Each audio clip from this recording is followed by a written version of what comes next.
Good morning. I'm Cynthia Rosenzweig, and Give her some height. Bill Selecki. we are. 1 second, we're going to give you some extra height. Oh. Oh. All right, I'll stand on this, and Bill doesn't have to. That's right. Flexible adaptation. Yes, thank you. We are the co-chairs of the New York City Panel on Climate Change. The NPCC is a panel of experts in climate science, social science, and risk management that advises the city of New York.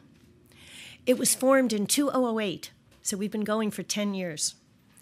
NPCC released its first report in 2010, and after being reconvened after Hurricane Sandy in 2012, we released our second report in 2015. As required by local law of New York City, that was passed in 2012, NPCC provides regular climate risk information, which includes climate change projections and critical assessments to the City of New York. And the discussions for the next round of the NPCC, NPCC 4, will begin later this year. This is an example of the NPCC projections. We look not only to the future, but also what's been happening in the current trends, from 1900 to the present, and then from the present to 2100. As you can see from this slide, the temperature is increasing here in New York City and is projected to continue to rise. Precipitation, much more variable, meaning lots more ups and downs. That's the middle group of projections. And lots more uncertainty as we go into the future about what will happen to our regional precipitation. For the sea level rise, we know that at the Battery, very close to here where we measure it, the sea level has been increasing since 1900, and it is projected to continue to rise. These projections are the projections of record for New York City.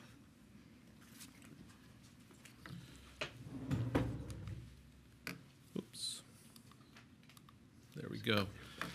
So as was sort of mentioned already, we are in the process. Sorry, sure. Bill Selecki, co-chair of the New York City Panel on Climate Change. So as mentioned, we have been actively working on this third report. The third report of the NPCC will be formally released tomorrow.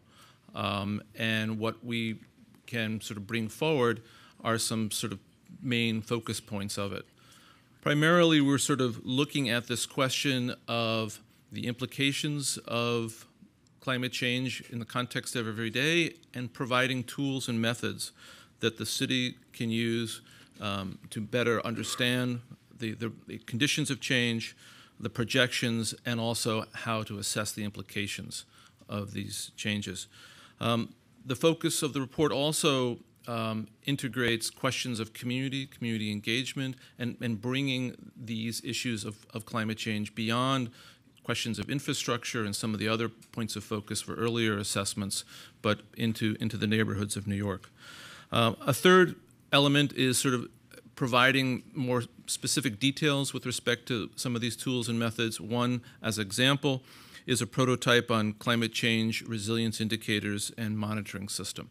And here we see the cover of the report, which will be available as part of a 10th anniversary summit on climate change and the work of the NPCC. This will be available and released more formally at that event. This is just a few doors from here, the New York Academy of Sciences. In the afternoon tomorrow, there'll be a series of panels and presentations integrating and illustrating the connection between science and practice, both in the context of the city of New York and what the implications of this work internationally. And also it'll be sort of a recognition, as was noted, of the more than 10 years now of work of the NPCC and the importance that this climate science has had on the everyday understanding of these issues in the city and also for the development of public policy. Thank you.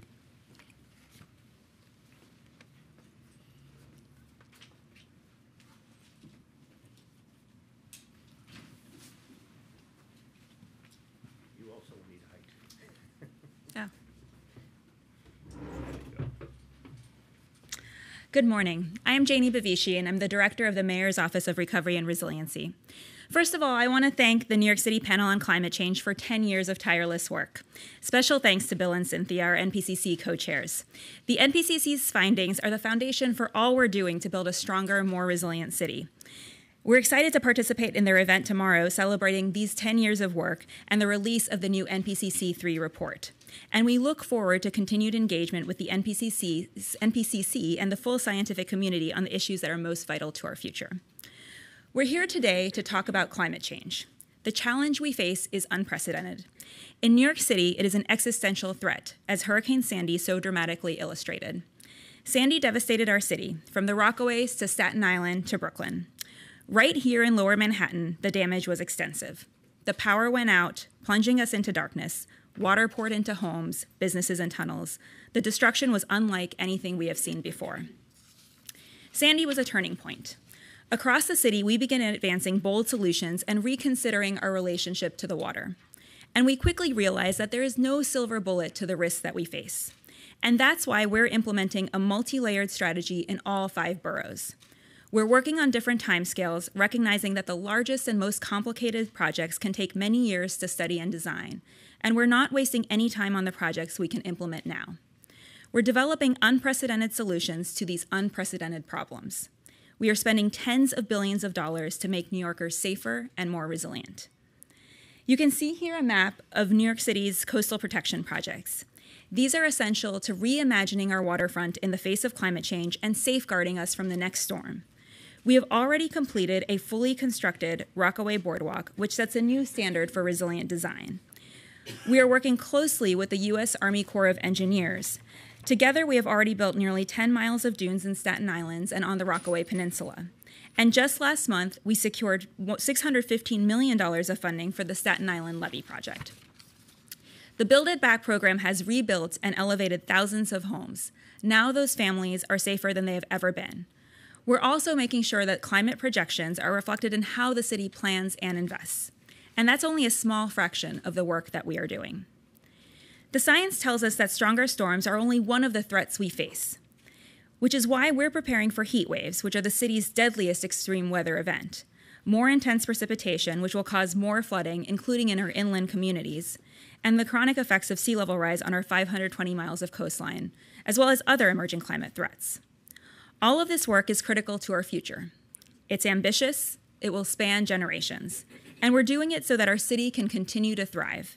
The impacts we face in 2050 are severe, and at this point, 2050 is within the span of a home mortgage. In 2100, climate impacts will be even more dire. A child born today will likely see those impacts play out, and as a new parent, I think about that every day. One thing is certain, we don't have time to waste. Now, as we look to the future, I'm going to turn it over to Mayor de Blasio, who has an exciting announcement to make about Lower Manhattan. Thank you.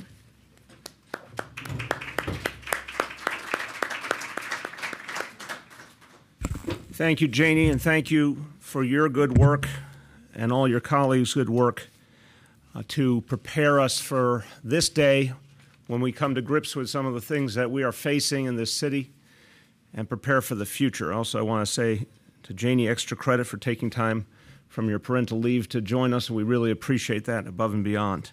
Let's thank Janie for all she has been doing. So we have been focused over these last 5 years on making this city more resilient. And any of us who went through Hurricane Sandy, we understood why we had to do that. It wasn't an idea, it wasn't an abstraction, it was very personal, it was very human for all of us who saw the destruction and the pain caused by Sandy. Let's remember what happened. 44 New Yorkers killed. Thousands and thousands lost their homes and were displaced. $19 billion in devastation. I often said after Sandy, you don't find a lot of climate change deniers in New York City. For us, it was a fact. It was something we knew was now part of our lives. So this is the existential threat. This is the core issue we all must face as aggressively as humanly possible. New York City is addressing global warming in many, many ways. And today we announce a plan unlike anything that has been done before in terms of its scope, in terms of its impact. This is a plan that will protect Lower Manhattan for the remainder of this century, all the way to 2100 and, in fact, beyond.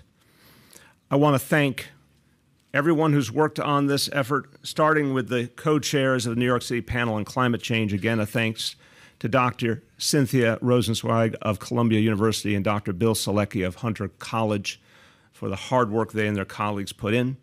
Want to thank, while I'm at it, talking about good folks from academia, our host, Dr. Joanne Passaro, president of Metropolitan College, and our partners in this work. So many key leaders, civic leaders, business leaders, community leaders understand that we have to get it right this time. So a real thanks to the president and CEO of the Partnership for New York City, Kathy Wild. Thank you. To B.J. Jones, the president and CEO of the Battery Park City Authority. Thank you. And to Jessica Lappin, president of the Downtown Alliance. Thank you so much. After Sandy, I toured neighborhoods of this city, and I remember vividly being in Lower Manhattan and seeing the destruction and seeing the impact of the flooding and seeing people's lives totally upended. Businesses destroyed, homes destroyed. People felt very vulnerable. They felt a lot of fear. They felt that something had happened that they couldn't fathom. For days, you'll remember in Lower Manhattan, there were people who did not have food, did not have electricity, couldn't get enough water. This happened in recent memory. And if you ever wanted to use the phrase wake-up call, there it was. Now, global warming is an extraordinary threat to all of our country, all of our earth. But when it comes to New York City, one of the great coastal cities of the world, we are particularly threatened. And nowhere is that threat greater than for the hundreds of thousands of people who live and work in Lower Manhattan. We've been looking at different solutions. And we had to come to grips with the sheer magnitude of what had to be done and the challenge of making it happen in real terms. Because remember, we're talking about a neighborhood, a living, breathing, active neighborhood where so much has been done for centuries. And our job was to protect that neighborhood, but also recognize that we couldn't disrupt so much that happens there. We also had to think about what would ultimately work against a wide variety of threats. It's not just a superstorm that we fear. It's rising sea levels. And it's a host of other challenges that could lead to making this an area that simply isn't livable. You're going to hear from the president of the Economic Development Corporation, James Patchett, in just a moment on some of the details. But let me give you the headlines now. We will initiate an effort that is estimated to cost $10 billion to extend the shoreline of Lower Manhattan into the East River to protect the seaport area and the financial district and all the people who live and work there. And we are already investing $500 million in 4 projects to strengthen the Lower Manhattan coastline and provide interim protections. All 4 of those projects will be under construction in the next 2 years.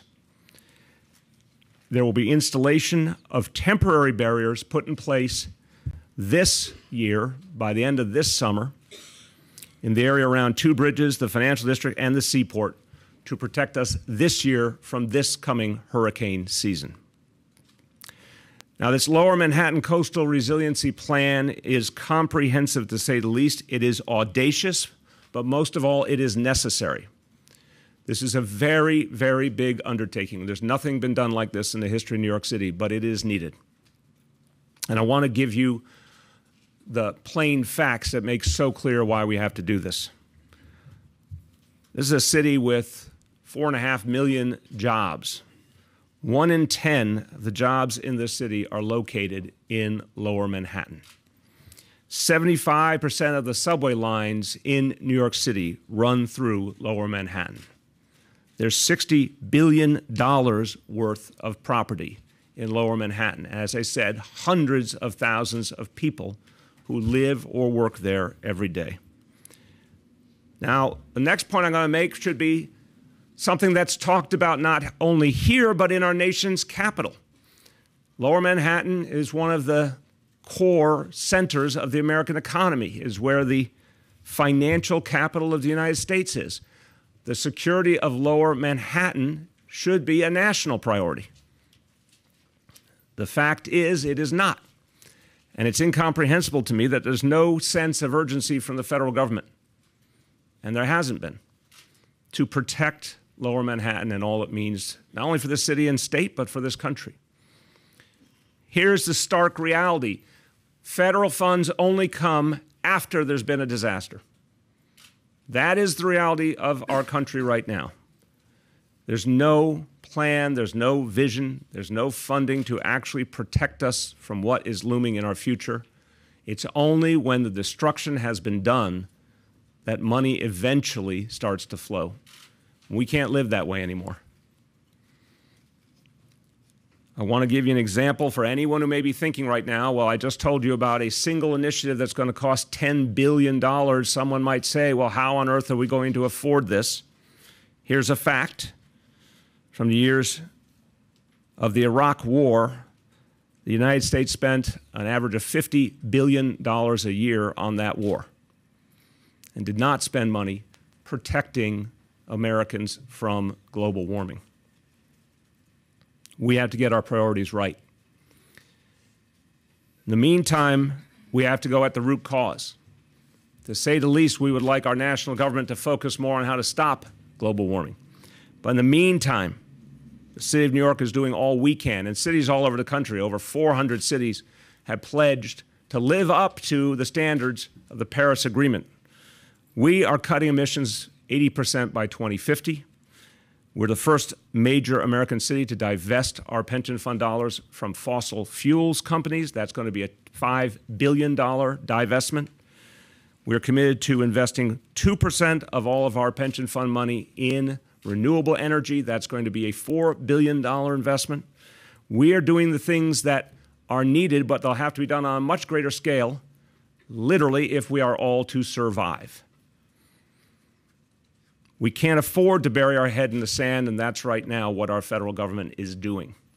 But we understand we have to make a difference, and we have to advocate for the big and bold changes needed. I believe in the Green New Deal.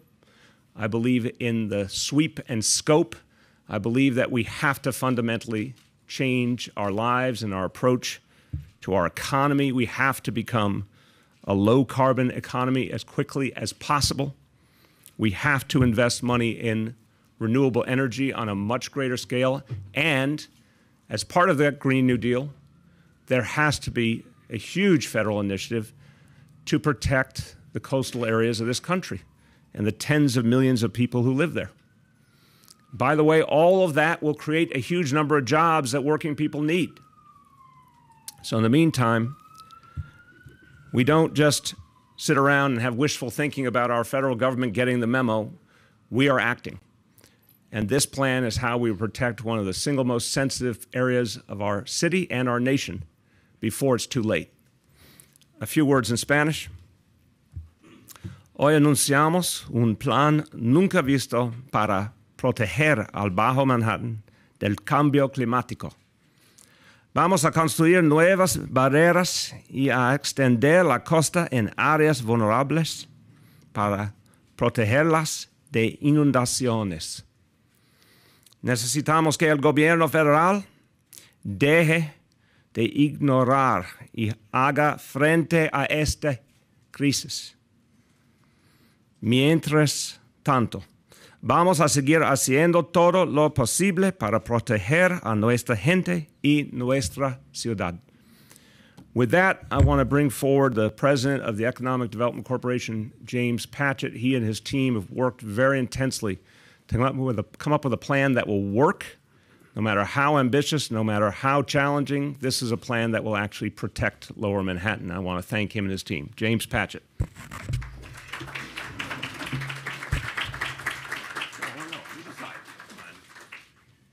I don't need this step.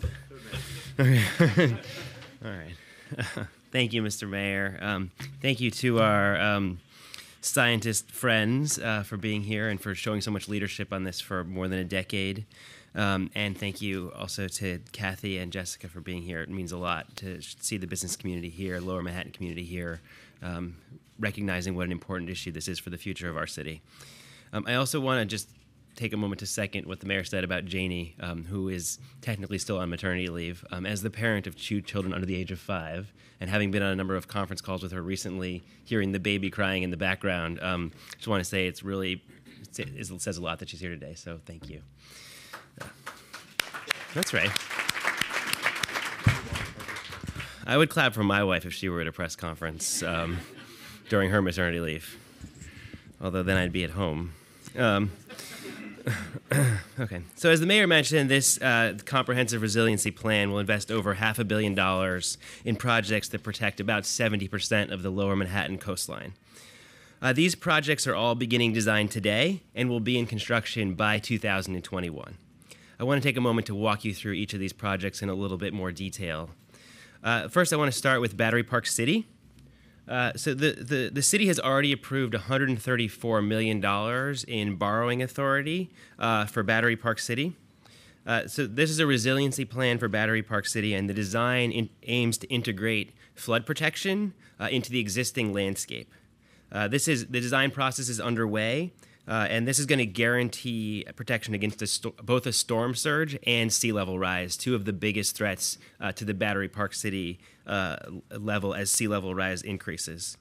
So the Battery Park City Authority, as I mentioned here today, have already kicked off the design process. We're working closely with them, and we anticipate they will begin construction on this within the next year, or I should say next year. Moving around south and east to the Battery Park, which is just next to Battery Park City. It's key that we have a comprehensive solution that covers all of the elements of Lower Manhattan, and this is the next element.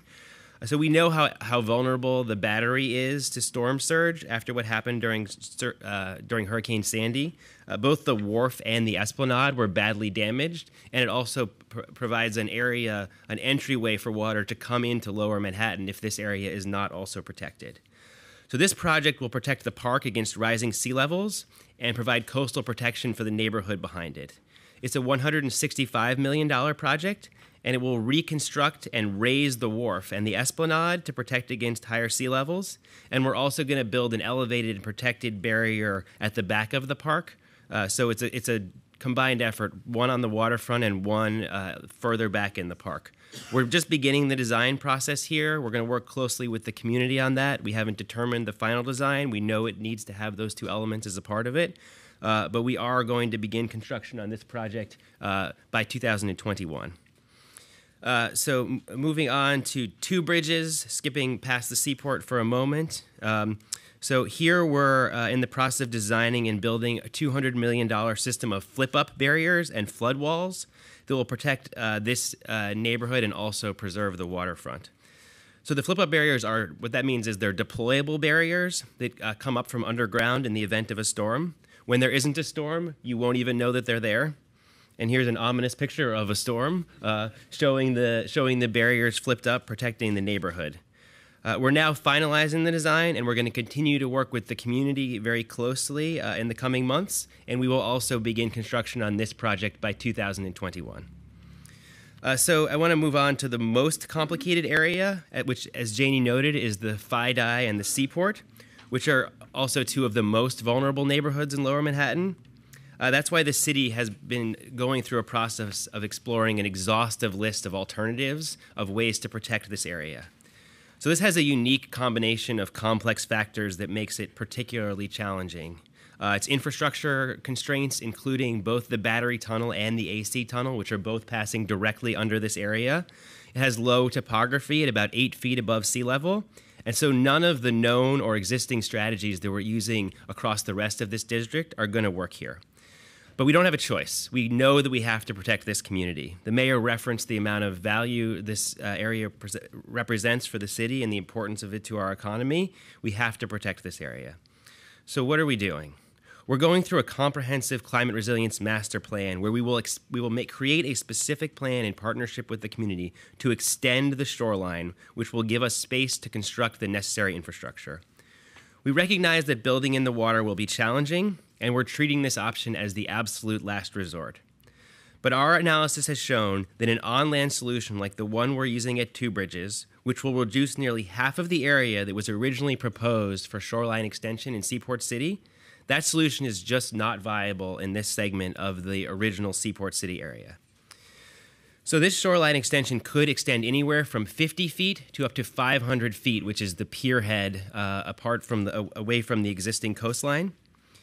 But the bottom line is this is not just a visionary concept at this point. Our next step is to immediately procure a team of engineers and designers to work close partnership with the community to come up with a specific and viable design. By the end of our administration, in partnership with the community, we will have a comprehensive design for a first phase of this project and a clear implementation plan for the comprehensive solution for this segment, in addition to being in full construction on the other 70% of Lower Manhattan. But all of that being said, we know that we can't wait for another hurricane season for this most vulnerable part of Lower Manhattan. So that is why we're working in close partnership with emergency management to take action now. We'll be deploying Hesco Barriers in portions of the Seaport and the financial district and the Two Bridges neighborhood. These tools are critical as storms become more frequent.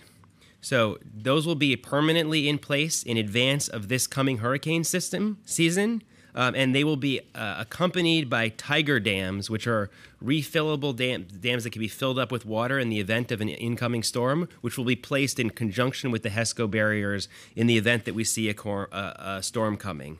So comprehensively, what we have is a plan to begin construction on full resiliency measures for 70% of Lower Manhattan, a plan to protect the remaining 30% before this next hurricane season, and a partnership with the community to determine a long-term solution to that remaining and most challenging part. Thank you. Thank you very much.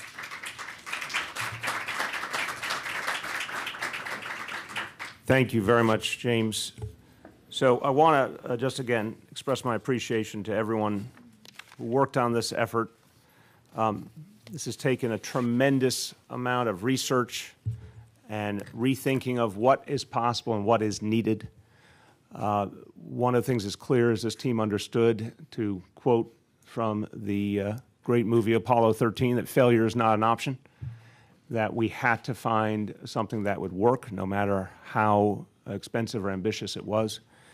And this is the plan that we believe can work, and we have to get to work on it right away. I want to say one more thing up front. This, again, should be a federal priority. This should be a case where the federal government is asking us how they can help and talking to us about the importance of protecting this crucial national asset. That's just not happening. I want everyone to understand that that conversation is not happening. We have to do it ourselves in terms of getting things rolling. But we pray the day is near when our federal government actually creates a plan for national resiliency and funds it properly so that we can build these new protections with the kind of resources we really need. This is not something the people of New York City can handle on their own. This is something that deserves a national response, and we're going to keep working for that day. In the meantime, we're doing all we can to get the ball rolling so we can protect our people, our jobs, our subways, our communities. With that, I want to take questions from the media on this announcement. Yes? Good morning, Mr. Mayor. Good morning. Congratulations on what sounds like a visionary, very ambitious plan. In terms of context, recent experience tells us that this community pushes back a lot when it feels like it has not been consulted, given the example of relocating the post-Rikers closure jail to Lower Manhattan. Fairly or unfairly, there's a sense that that process could have been handled better. Will it be handled differently and better in terms of design this time? Look, this is going to be a major, major project. It's going to take years to get done. We expect to go through a full ULURP process, just as we are, by the way, with the jails. And I want to remind people that New York City does something a lot of other places don't do in this country. Through that ULURP process, we really engage communities. There's an opportunity for a lot of give and take, a lot of changes. Anyone who's watched sees that many, many ideas evolve and change during ULURP. But I also think If you talk to people in Lower Manhattan who suffered through Sandy, they don't want to see it happen again. I remember vividly talking to residents, talking to store owners. I remember being in people's stores that were absolutely destroyed. Folks, again, who couldn't get food, couldn't get water, they don't want to go through that again. So we believe, I believe people are really ultimately in these matters very thoughtful, intelligent. They understand that tough choices have to be made. But we'll go through that full discussion with the community. Follow-up, if I may. Please. We're going to go 50 to 500 feet out. That raises the question of what's going to be on those decks, what's going to be in that landfill, how much of a voice will the community have in decisions about, is this going to be a park or a high-rise? Is this going to be a school versus a library? It's the same point. Through a ULURP process, that's where all that gets determined. Now, this is where the federal question really comes into play. Let's imagine that for the next year to 2 years, we don't expect to see a revelation in Washington where suddenly there'll be huge interest in resiliency and funding it properly. Perhaps after 2020, there'll be a very different reality, and something like a Green New Deal moves forward with a major resiliency plank to it. That is what I would like to see, and that would mean there'd be a huge amount of federal funding, and that would allow us to have the ability to do these kind of barriers in a way that gives us the most flexibility. If we could fund it publicly, then we don't need to find private sources of funding. From the perspective of the city of New York alone, this would be extraordinarily difficult to fund. I think it comes down to simply this. If there's federal money in play, it probably looks one way. If there's not federal money in play, we have to get some private money into it, then there has to be some development. That to me is the dividing line. But that's an honest conversation that we can have with communities. Now, the usually punctual Gail Brewer has arrived. so let's break for 1 second if you're ready, or do you want a moment? No, I can say. All right, let's just have Gail, before we go to more questions, have Gail jump in and say, offer her thoughts. I was hoping it was over. So, that's one way to plan your schedule. exactly. Anyway, I'm delighted to be here. I want to thank the mayor. I want to thank EDC and Mr. Padgett, because we just had a good briefing with EDC and others talking about how to deal with the Lower Manhattan shoreline, and to the credit of the administration and HUD and others, most of it has been at least considered in terms of how are we going to be resilient. But there are some aspects, my beloved and the mayor's beloved South Street Seaport area. I've been fighting for that area for a long time. Yep. And of course, the financial district. So I think that we all remember Hurricane Sandy, and we know what all of the both storm surge and challenges of a hurricane or a water could also bring. So I think that there are some great plans that have been considered. I know that also want to thank Battery Park City, because they have not only come up with ideas, but they have been very instrumental in bringing the community into that discussion. And if you know Battery Park, they always have questions. So this is a good discussion to figure out how to deal with the sort of the area that has not been covered, and we're going to work on it together. Again, good discussions, lots of input, and I think that's what robust community engagement is critical to the success of this or any other idea that moves forward, but we have certainly gotten off to a good start. And I'm very, very familiar with these challenges, because I was actually there when Sean Donovan and the Bloomberg administration was leaving, but we had an opportunity to get some of that federal money and all the work that went on the Lower East Side. So these are really challenging issues, trying to figure out how to be resilient, how to make sure the community is satisfied, and at the same time, how to pay for it all. And I'm very aware of the hardship. I see Catherine there. She's like the mother of resiliency on the Lower East Side. I just want you to know, and in the financial district. So we need a more resilient Lower Manhattan, and I look forward to ongoing discussions. Thank you very much. Thank you, Borough President. Marcia. I have actually two questions. The first has to do with environmental concerns. Clearly, you're going to have to put landfill of some kind around the coastline in order to build it up. Are there any environmental concerns, the fish, the snail darter, all these things that have been raised in the past that could have an effect on how much landfill, where you can put it, et cetera? So I want to say, Marcia, there's always real environmental issues that have to be grappled with. And I never take that lightly. But I also want to remind people this is an existential threat. and we have to deal with it aggressively. So one of the things we talk about in this plan is the difference between a traditional permitting process, which could take many, many years and slow our ability to protect hundreds of thousands of people, versus an expedited process that still very honestly looks at those environmental issues, but is much less bureaucratic, much more urgent. You know, this is a call to action. And so, yeah, we have to be mindful of the environment, but I would honestly say we cannot have the endless, dragging on that usually accompanies something of this scale. We're trying to tell people this is a very, very real threat, and we have to move now. My second question has to do with how you're going to pay for it. I know you'd like to have the federal government do it. You want to get the ball rolling. Yep. Will you be able to put city money into it? And tell us something. Sure. I'm going to pay for it by X. We're going to start with city money for sure. So the next phases of design, the work that we have to do to get started, that will be done with city money. We are going to appeal to the federal government for the reasons I stated. I don't think it's like the easiest argument in the world. Why is this a national asset that has to be protected? When you think about the words national security, what is more important than protecting Lower Manhattan, right? But we spend tens of billions a year on foreign wars, but there's no money to protect Lower Manhattan, to protect the biggest city in the country. That makes no sense.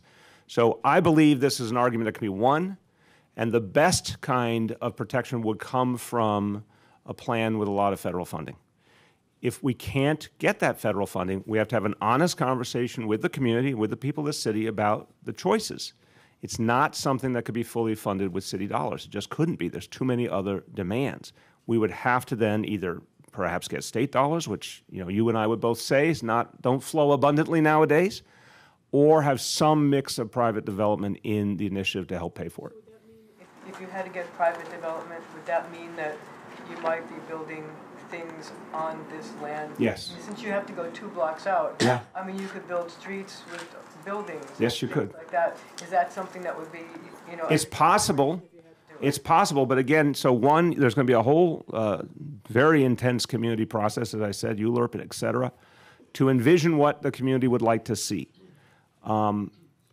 But also, there's going to be an honest discussion of how do we pay for these protections. And this is what I think will happen. We have all watched these discussions play out in neighborhoods all over New York City. And I understand how fiercely people protect their quality of life and the things they love in the neighborhood. But this will be very, I think, telling that folks never want to see the destruction they saw with Sandy again. And I think that's going to be the #1 imperative. So how we balance all that, how we make realistic choices. We need to do this quickly. It's going to cost, again, $10 billion. We have to come up with the money. My job, all of our jobs, is to have, to create a federal government, to vote for a federal government, to push a federal government to do this as they should, not only for New York City, they should be doing it for Miami, they should be doing it for Charleston, they should be doing it for cities all over the country. But in the meantime, we can't sit still. Did you want to add? Yeah, absolutely. I think fundamentally we're looking at this from a resiliency perspective. Fundamentally, we're looking at this from a resiliency perspective. That is what drove this analysis. That is what this is about. It's about collectively protecting Lower Manhattan. That is all we're focused on. Ultimately, we're going to look at alternatives here, but there's a wide range of possibilities. 50 feet is a much less significant extension than 500 feet. Again, the 500 feet limit is what's set by the Coast Guard and the Army Corps because of the bulkhead line. But it's our objective to make this as minimal an impact on the community as possible while still providing the protection. But ultimately, there's a question of funding as well. Wait, go ahead, man. Mayor, Sandy happened in 2012. Yeah. Why did it take 6.5 years to come up with this plan, which you now say yourself will take years to implement? Because the plan that was on the table, we came to realize was going to take way too long and was actually the wrong solution for a lot of the areas of the Manhattan shoreline. Rather than have the original vision of Seaport City, which was very private development heavy, which extended a very substantial way along the East River, we came to the realization we could do more and more quickly without that kind of intensive development. As James just said, our focus is not private sector development, as I think it was more in the previous administration. Our focus is resiliency. So we came up with a plan that is in most of its areas quicker and easier to implement. We came up with a plan also that addresses more problems, because it turns out, and this is not a criticism, it's just everyone in the aftermath of Sandy was thinking about how to defend against a Sandy. Turns out there's a whole lot of other challenges we have to defend against in terms of this kind of resiliency. So this plan had to take a lot more into account and come up with the way to protect each part of the shoreline, and we found it was very different for each part of the shoreline.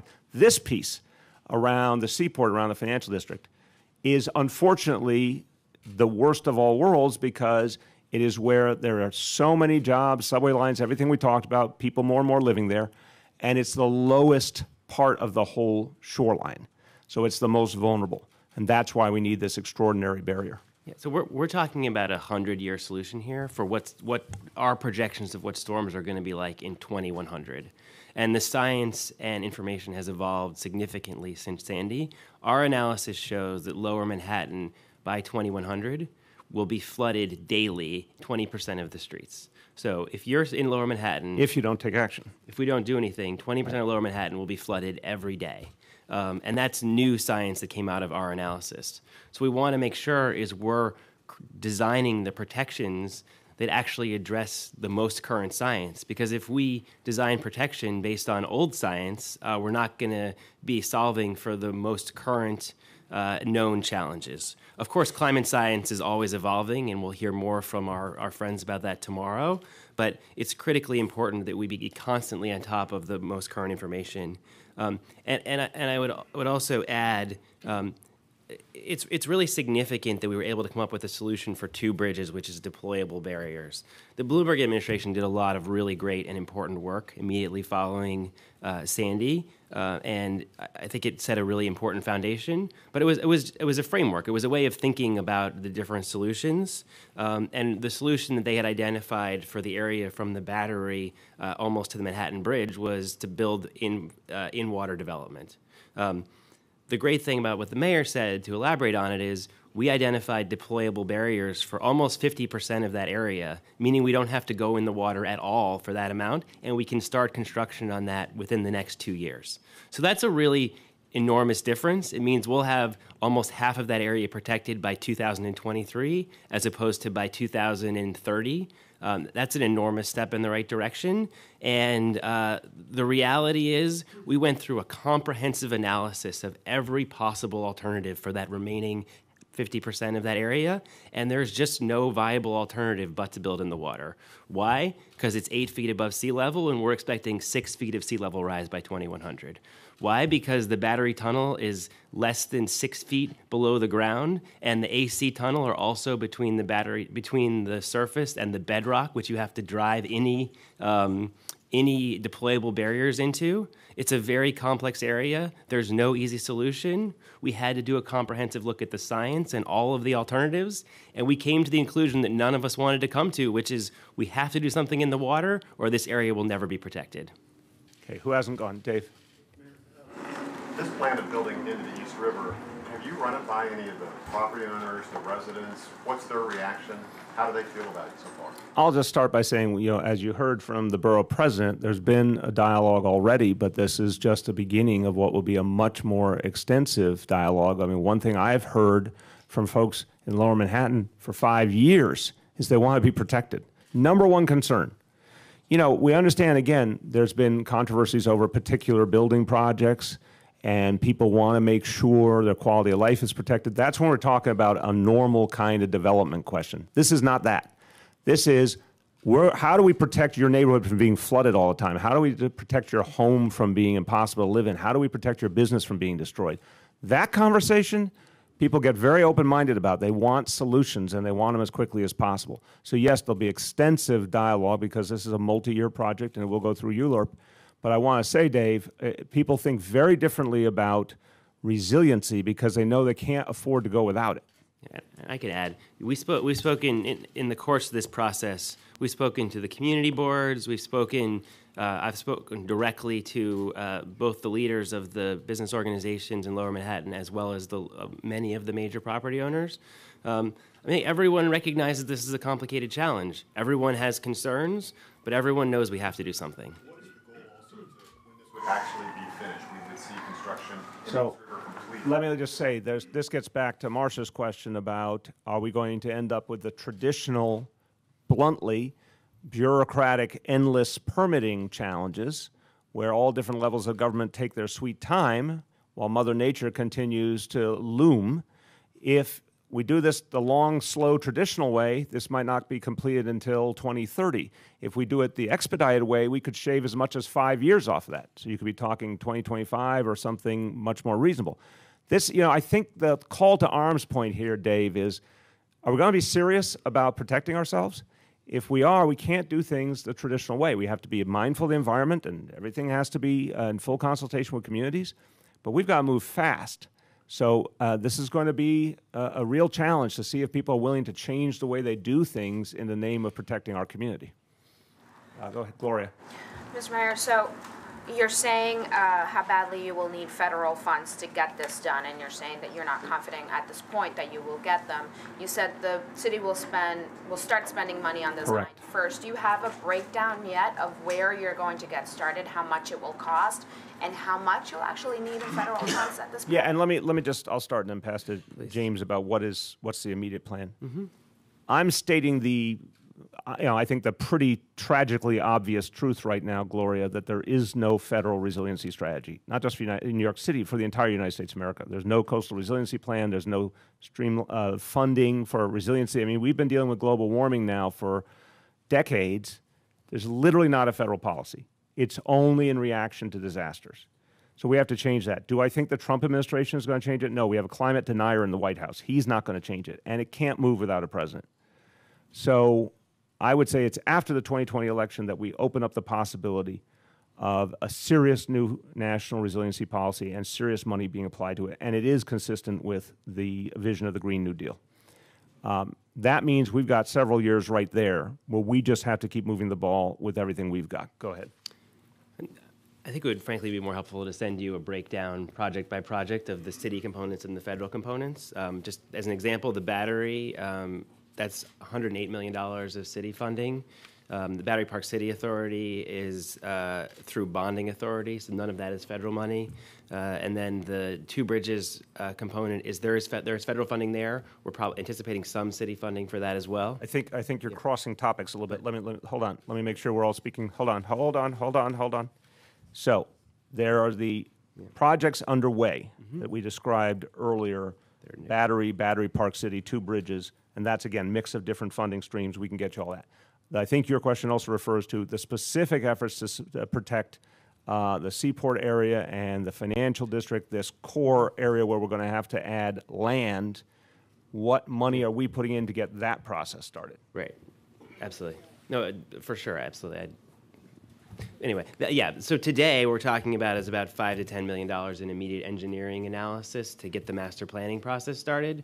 I'm trying to give you context, which is to say that the other projects we're talking about, really in many cases for the first time today, those are generally a mix of city and federal dollars. And realistically, that's an expectation we have here to try and guess what we're going to spend on a $10 billion project or what the breakdown is going to be in over the next decade. I don't think we can say that today. And the existing projects, again, are about $500 million combined federal and city money, and we'll get you that breakout. And that 5 to 10 you just mentioned to start the design analysis, is that going to be in this year's budget? Yes, city funding. Yeah, yes, go ahead. Mayor, I just want to make sure I kind of understand the timeline here of the changing of these projects. You had said before the plan that was on the table, we came to realize was going to take way too long. Is that a reference to the sort of the big U type plan? Yeah, just as James said, you think about major private sector development from the Battery all the way up to the Manhattan Bridge. That's essentially the Seaport City vision. That would have been a massive undertaking, and we came to realize it was, one, unnecessary because, as James said, about half that area could be protected more quickly with other approaches. Two, we don't agree with a private sector development-focused model. We thought there was a different way to go about it. So the fact is, for about half that area, what we're going to do will be faster and achieve at least the same level of resiliency. I guess what What I'm asking though is that, and James, here you know better, this like the East Side Resiliency Project of before that had been kind of behind schedule, does this replace that? That's a different, wait a minute, what do you mean? The parks and the That's berms separate, and the words all sound the same. That's separate from the Lower Manhattan piece. So Janie wants to jump in too. Why don't we have her and then James? So the Big U concept proposed land-based coastal protection features all around the Manhattan tip. Through our analysis, we actually found that that was not feasible, that there were places in this geography that because of the geographic constraints, the extensive underground infrastructure, we couldn't actually protect this entire area with seawalls or deployables or parks and berms. And that's why, where we can do that, we are doing that, and where we found that that's not feasible, we are proposing instead the Shoreline Extension. But explain also the difference between the East Side piece and the things we're talking about here. And the East Side Coastal Resiliency Project was also born out of the Big U concept. And as you know, we're moving forward with that project. It extends from Montgomery Street all the way up to East 25th Street. Wait. Let's just let Janie finish this point. I think it's important to realize that the Big U was a concept. The Big U inspired the East Side Coastal Resiliency Project. The city has moved forward with planning and engineering analysis for that project. That project will move into construction next year. We continue to do analysis of potential coastline protection solutions for the rest of the geography, and the Big U concept we found had its limitations. So this plan that we're presenting now takes that conversation forward and proposes projects that we can actually implement. Okay. 25th of Montgomery is the old Big U. This is how I understand it, and I think it's correct. It's in layperson's terms, and that's involving the East River Park and the Parks Department, and it's controversial, but tons of meetings are taking place. That's the old Big U. Then you have the deployables at Two Bridges, then you have nothing at Finance and Seaport, and then you got Battery Park, and then you go over to the west side, and they're fine. Thank you. I'm gonna do a variation on that. Hold on. That was good. Gail Brewer explains the world to you. That's how it is. Okay, I'm going to go the other way around because, again, I think I understand why these terms all seem to overlap. Battery Park City, that is one resiliency effort unto itself. The battery itself, Battery Park, the financial district and the seaport, the Two Bridges area, that's fourth, and then fifth is the East Side, what's it, East Side Coastal Resiliency. Yeah. So there's 5 distinct initiatives. 4 of the 5, you did, but I'm saying it a little bit differently. 4 of the 5 are all moving right now. The 5th one, which is the most sensitive, is the one that we are announcing today, the plan to move forward and the vision to move forward on. The others are all have a tremendous amount of funding. As I said, the $500 million just for the ones in Lower Manhattan alone that's already moving. Marcia. I just have to go live in half 20 minutes. Yes. I just want to get the finances done. So you're spending $500 million on the 4 projects that are moving forward, and then the financial district. Three. Battery Park City, Battery, and Two Bridges are $500 million between them. Real money right now. Interim flood protection Going measures. forward, and then there's an outlay of between $5 and $10 million to do the engineering studies. Correct. For the financial District district and Seaport, the yeah. seaport. Yep. And then separate is the East Side Coastal Resilience, which is farther up the east side. How much money is that? What is that clocking in at right now? 1.4 billion. 1.4 billion? Yeah. 1.4 billion. Do we have that money? Yes. It's all funded, Yes, right? it's all funded. Yes. So the big deal then would be to try to get the rest of the $10 billion that you. It's essentially the $10 billion because the design money is a small beginning. We have to find $10 billion more to protect that absolutely vulnerable area of Lower Manhattan around the financial district and the seaport. And the way you're going to try to find the $10 billion more is? First, federal dollars. Once the federal government decides they have to have a resiliency plan. Failing that, we're going to work with the community, figure out some combination of city, state dollars, and private development. But our preference, of course, is to fund this with federal dollars. We'll find the federal dollars. I like your attitude. It would dictate what goes on this landfill. Say again? And the type of funding you get could ultimately Yes. determine Yes. what goes on, whether it's a Planning process with the community, continued engineering to help us tell us what can be done most effectively. Less is more, right? If we can do less and spend less and get the same protection, that's what we want.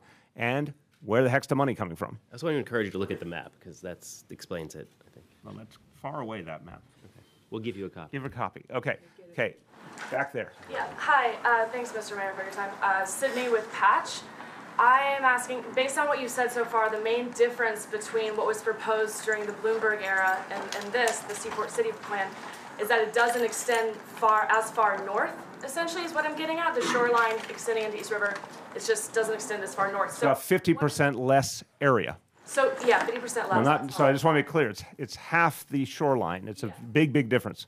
But could you explain or elaborate on the development between what was proposed and what studies were done 4 or 5 years ago between then and now? Because it seems like eerily similar to what was studied. No, again, respectfully, I think you're suggesting an assumption. I want to ask you to keep an open mind and hear what we're saying. No, you're wrong, respectfully. This is not the same thing. That was a much bigger area. It was focused on private development only. We don't agree with that. It was focused on building up a whole lot of buildings. That's not the only way to do things. And we believe it not because they could see all the other threats and concerns. We are in a different moment where there's a lot more information and there's different technology to be able to see a whole host of other concerns that have to be addressed. So you have to see it as a different moment and a different approach. We'd like to get as much done as possible, obviously, without private development. We'd like to get things done as quickly as possible, as opposed to, as you can imagine, private development taking quite a bit of time. So that's where we start, which is different from where they started. But Janie, talk about the differences of science, of scope of what was looked at compared to that time.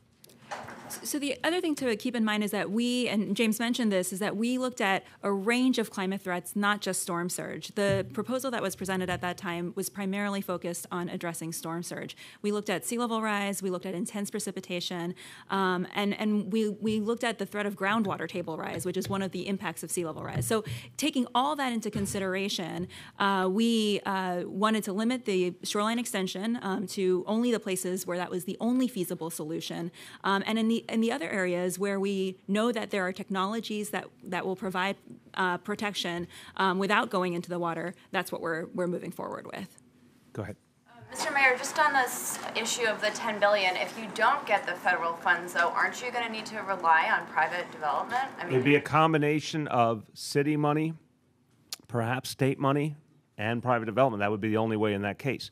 Now, there's enough time here, again, for a federal plan to be in place to pay for a lot of this. There's still time because it will take several years to even be able to start spending money in a major way. But otherwise, yeah, it will have to be a mix of those things. Okay, anyone who hasn't gone yet, who has not gone? Okay, going back to you then, right there. Two related questions. First, if there is to be some development here, I'm sorry, was it? Go. You start, then you go. If there is to be some development here, do you see this as a possible venue for further progress on your very ambitious goals regarding affordable housing? And second, to get Battery Park City built, they needed to create a quasi-independent agency, the Battery Park City Authority. Do you envision creating a new instrumentality like an authority, or would this be done through existing city agencies? I'm going to let my colleagues speak to the instrumentality, today's good word, instrumentality question. The first part again, I'm sorry. I was so caught up in your word, I couldn't. Affordable housing. Affordable housing, yes. Will there be yes, everything. Look, whenever we do a ULURP, if there is private development, housing development, obviously we use the rules that we put in place with mandatory inclusionary housing. So that's everywhere. Go ahead. Oh, do you want to speak to the instrumentality? Can you repeat the instrumentality? Oh, yeah, the answer is yes. We envision setting up a separate not-for-profit entity to oversee this because it's such a large-scale project, whether there's development or not. So it's something like EDC, a public-private partnership that has some government authority, but... Yeah, I think Battery Park City Authority is a better analogy, but yes. Go ahead. Okay, so two quick questions. First, I'm just, with the big U, I know we've gone over the differences, but there was some funding, correct, that HUD had dedicated to the lower coastal part of the project. Does that still translate over, or because it's different? We don't let funding get away. So the Big U proposal was in response to the Rebuild by Design competition, and from the Rebuild by Design competition, we received $335 million from HUD for the East Side Coastal Resiliency Project. So that's sort of the first compartment of the Big U proposal. And then we also received $176 million from HUD through the National Disaster Resilience competition for 2 bridges. Okay, So that applies to the two bridges project. Exactly. Today. Right. Portion. I mean, not to harp on the 10 billion, but I mean, isn't there a concern here that there's not the federal funding and it's going to take years to realize this, that you're leaving it in the hands of the next administration to deal with? Again, you're not going to be able to put a shovel in the ground until that next administration is in place anyway, point one. Point two, with the energy behind the Green New Deal right now, which is a very good thing, it's not impossible for a resiliency policy to be voted on in 2021 and funded. For the federal government, $10 billion to protect one of the most important places in the United States of America is pocket change. They could do it in a heartbeat. Texas got $4 billion. Yeah. Okay. Go ahead. Mayor, earlier when you were kind of rolling this out, you mentioned that no place in New York is more vulnerable to some of these effects of climate change than Lower Manhattan. But during Sandy, the vast majority of deaths were actually in the outer boroughs on Staten Island, more than half, and many more in Queens. I know that there's been some progress on the project, the Army Corps project in Staten Island, been significantly less progress, as far as I understand it, on some of the larger scale barriers or proposals out in the Rockaways and in Queens in terms of Army Corps projects. I mean, what would you say to people who live there, whose property might not be as valuable? Or well, again, I understand the construct, but I'd like to correct the record. Some of the biggest and most successful resiliency projects already have happened in the outer boroughs. Janie, I'd like you to actually run the list for people because I think they should hear it.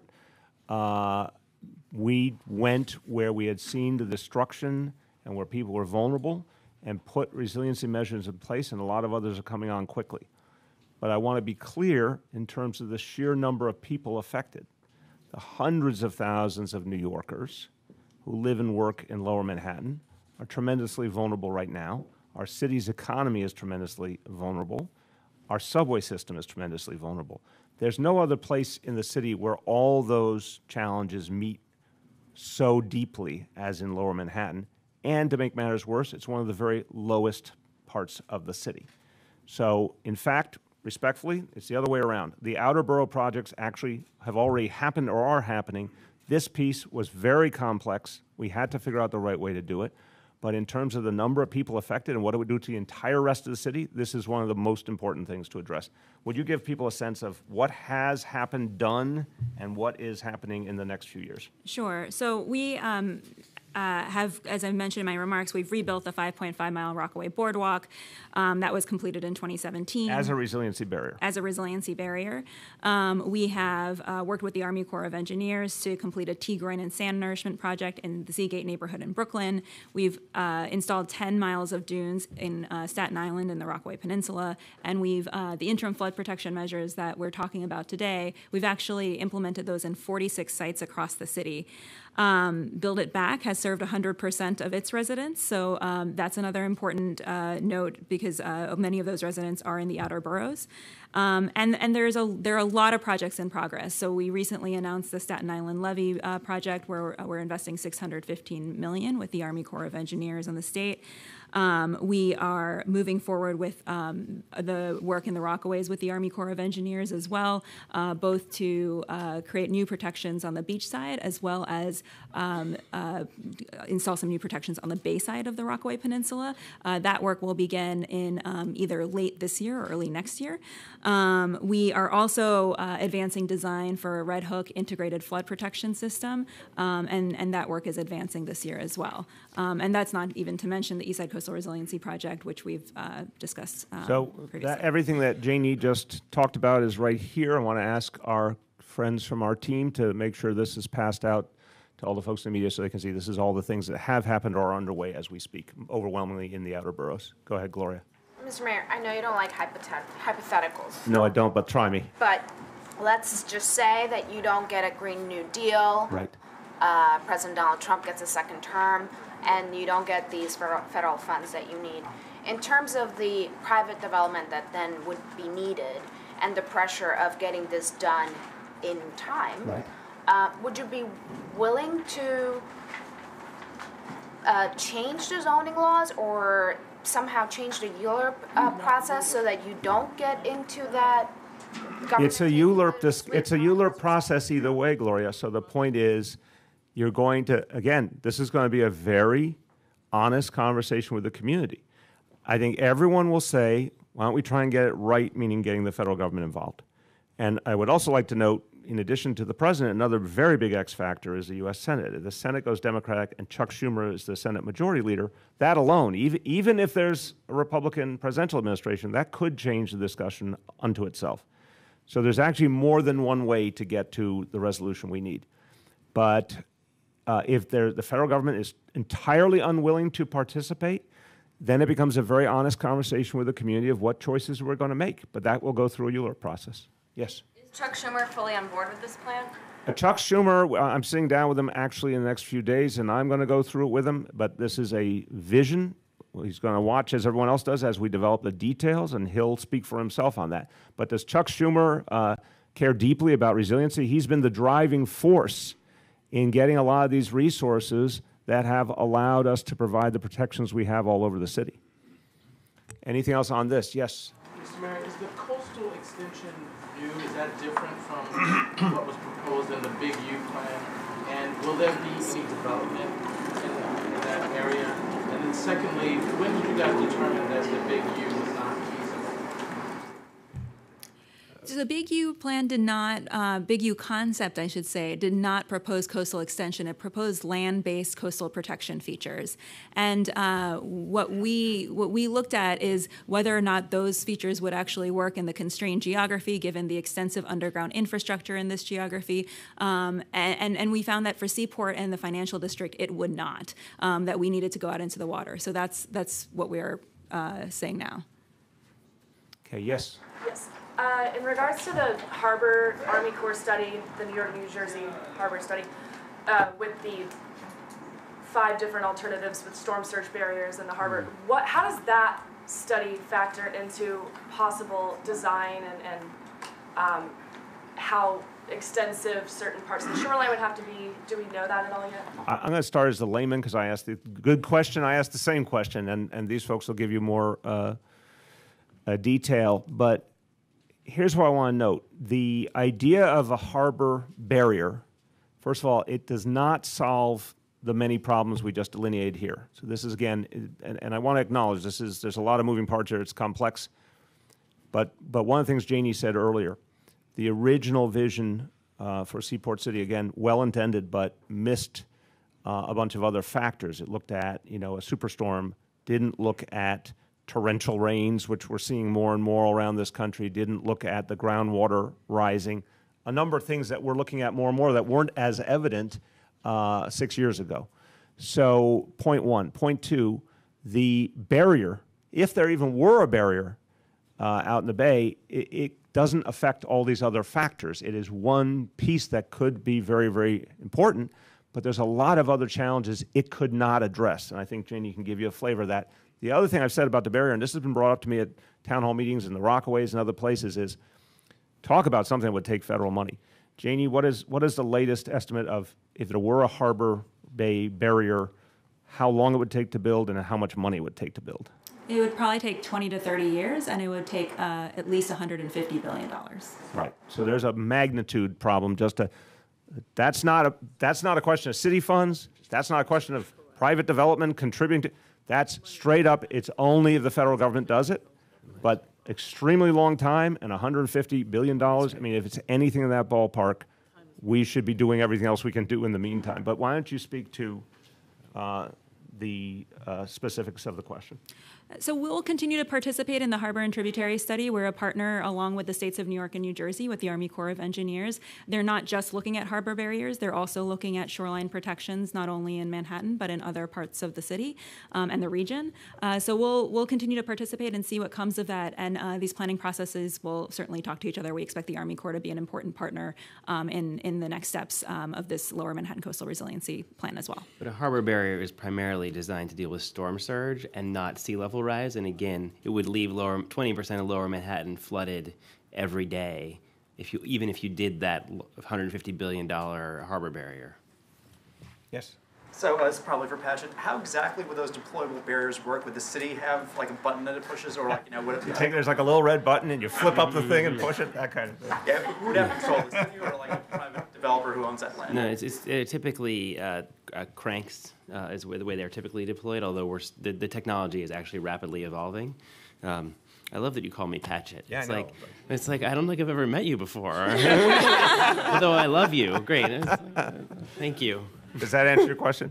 Who would be The Who Office of decides? Emergency Management is responsible for these as they are for deploying the Tiger barriers that would go alongside the Hesco barriers, which again you fill them up with water and place them in conjunction with the barriers as an interim protection measure for this area and many other parts of the city. Okay, anything else on this? Go ahead. Will there be development allowed on the new land that is created? And back to my other question of when did your administration determine that the Big U plan was not feasible? So let me, to the development point, again, it is a little chicken and egg at this point. We want to get this barrier in place as quickly as possible. We know it's a major undertaking. The immediate question is, are we going to get cooperation from the federal government to speed the permitting? As I said, that could make a difference of up to 5 years in how quickly this could be done. That's even before you talk about how you pay for it. In terms of how you pay for it, strongly believe the best option is federal funding. We'll certainly have some skin in the game too, but the best option is federal funding. Then you wouldn't need to talk about private development.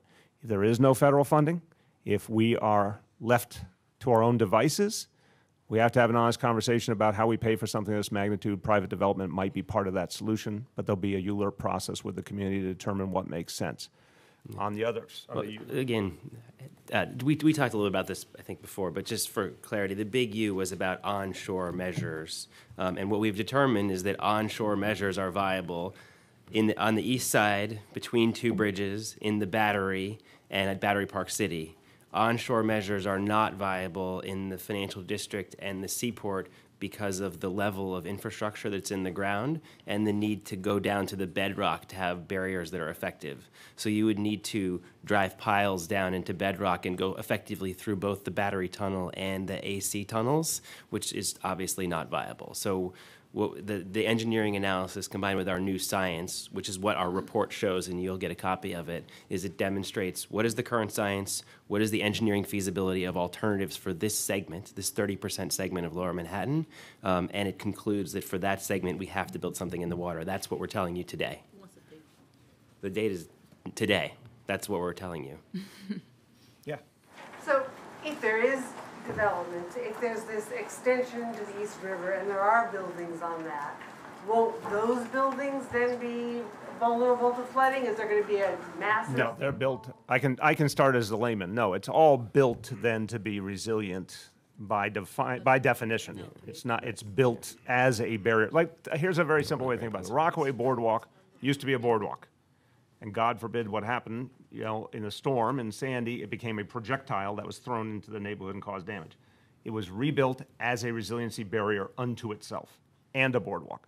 So, same thing. If you build any kind of buildings there, they are built for resiliency. Yeah, and you'd also build. It would be the thing itself would be a barrier built to the height necessary to withstand sea level rise and storm surge, as well as the building specifically having in-building resiliency measures to deal with it. But again, the goal here is resiliency, not development. Okay, last call. Yep. Just back to the Army Corps study really quick, because, I mean, environmentalists and some local officials see storm barriers as a non-starter. You mean the harbor barrier? The hurricane barrier, the big one, yeah. The big one, I like that, the big one. The barrier out in the harbor. The barrier out in the harbor. Good, we're speaking the same language. They view it as a non-starter, and one of the things they mentioned is what you said about how it doesn't address sea level rise, it only addresses storm surge. So do you think the Army Corps shouldn't be looking at those barriers as a solution? I mean, are you against the use of barriers? Our view is that we have to look at every possible option to address the issues of climate change. We can't leave any options off the table, which is what we looked at specifically for this area and what we need to look at across the city. As Jillian said, I mean, there's not just about Lower Manhattan, it's about every neighborhood of New York City. There are other parts of New York City that are just as complicated as the financial district in the seaport because they're incredibly low-lying, like the Rockaways, and we have some solutions there, but you know, every neighborhood is complicated, and we have to leave everything on the table. Do anything? I'm not sure how big of a concern this is, given probably there's a lot of higher-rise buildings, But in terms of flood insurance and the risks that people are facing of their flood insurance premiums going way up, is there any sense from the federal government, I don't know if it's too early to say, but whether these kind of mitigations could be used to lower premiums? Definitely. So many of the coastal protection projects that we are building now, so for example, the East Side Coastal Resiliency Project, we are hoping to get that FEMA accredited. That's the plan, so that flood insurance premiums in the area that's protected by that project would actually, there would not be a requirement to buy flood insurance anymore, although we encourage everyone to buy flood insurance because we would redraw the flood maps. Right. So again, they're driven by what year flood zone you're in, and so once you provide protections, it takes you to a lower risk flood zone, which drives your premiums inherently down. Rich. So if you did end up with a 500-foot extension out there, and you'd end up with federal money to do it, are we talking about a park instead of development, or what are you thinking? What was your thinking? Gail will have strong views. So. First of all, I want to put the 500 feet into perspective. That's the length of the current piers. So you're, in one way, the simple way to think about it, you're just filling in between the piers, and all that becomes continuous land. Lots of different options. A park is certainly an option, but that's also part of a community process and ULURP process. But it has to be, the number one thing is, therefore, whatever you do, is to be resilient. And then you can think of any number of things that could be great for the city and great for the community. Okay, last call from media on this. Yes? What else? I don't, it's, again, this, yeah, school, you could do all sorts of things. It's a process. If you think about any ULURP process, you listen to what the community wants, you think about, you know, different needs the city has, you put different options on the table. Park is an easy example. There could be others, but that's a multi-year process that has not yet begun. Okay, last call on this before we go to other topics. Let's go to other topics. Yes, fast with the hand today. Two questions under the rubric of the presidential race. Yes, sir. Number one, what do you think of Beto O'Rourke, who announced he's running for president today? Do you have an opinion of him as a viable presidential contender? And number two, as to your own timeline, we know the line about not having ruled it out, but in terms of when you'll be able to tell the citizens of New York that you have ruled it out or have ruled it in, how tight a timeline is that? When will you have it? I mean, I've gotten this question a couple of times. The answer is simple: sooner rather than later. Obviously, it's a decision to make sooner rather than later. That's all I got for you on that. On Beto, I don't know him. I've never met him. I don't know enough about him to form an opinion yet. Other people? Yes, Gloria. Mr. Mayor, can we ask you about the Gambino family hit from last night? Any update that you can provide? I have no update for you. We thought those days were over. Very surprising, but I guess old habits die hard. So we'll get more of an update in the course of the day. Can I also ask you about the New York Civil Liberties Union has a report out today looking at stop and frisk under your administration. I assume you haven't read it yet, but the main conclusion is that stop and frisk, despite being down, the amount of stops, it still disproportionately affects Black and brown people. Can you just talk about that under your administration? And that question has been raised before. Just your response to Sure. I have not read the report. Stop and frisk is not just down, Gloria, is down 94%. So let's put that in perspective. And the most important, I keep saying, the most important way to address disparity is to reduce the interaction to begin with. And you've seen that in many, many ways. Stop and frisk down 94%, arrests down 150,000 in 2018 versus 2013. I mean, I don't want to be lost in this discussion that a huge, huge number of people who were experiencing disparity are no longer experiencing because the numbers themselves are so much less. But we have to keep working for greater fairness and equality.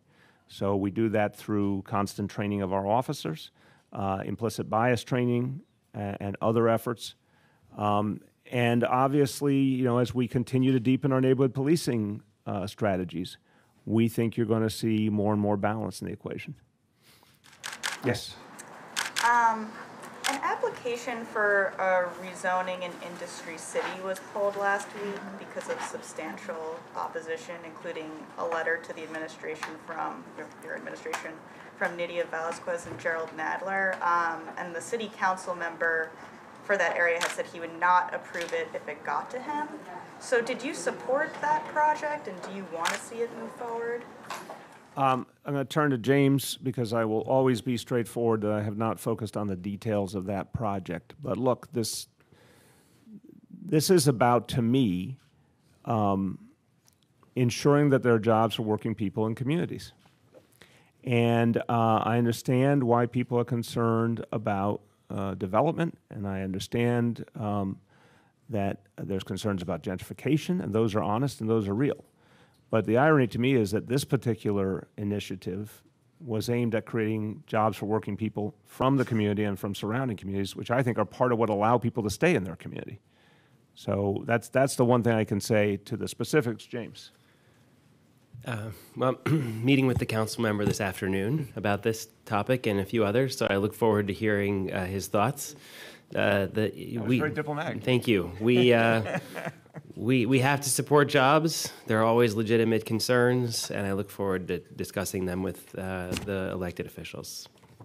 Okay, other questions? See if there's anything else. Yes, Rich. So, Mr. Mayor, so yesterday the speaker said that he thought it would be very, very hard or nearly impossible to be mayor of the city of New York and a presidential candidate at the same time. You're saying Speaker Johnson? Yes. Okay.